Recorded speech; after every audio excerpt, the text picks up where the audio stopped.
ఖమ్మం జిల్లా కూసుమంచిలోని MLA camp కార్యాలయంలో దివ్యాంగులకు బ్యాటరీ స్కూటర్లను రెవెన్యూ శాఖ మంత్రి పొంగులేటి శ్రీనివాసరెడ్డి పంపిణీ చేశారు.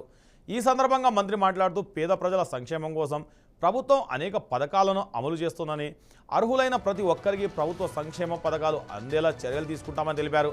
తెలంగాణలో దేశంలో ఎక్కడా లేని విధంగా సంక్షేమ పథకాలు అమలు చేస్తున్నామని మంత్రి పేర్కొన్నారు. అనంతరం వివిధ సమస్యలపై పలువురు మంత్రి పొంగులేటి శ్రీనివాసరెడ్డికి వినతి పత్రాలు అందజేశారు.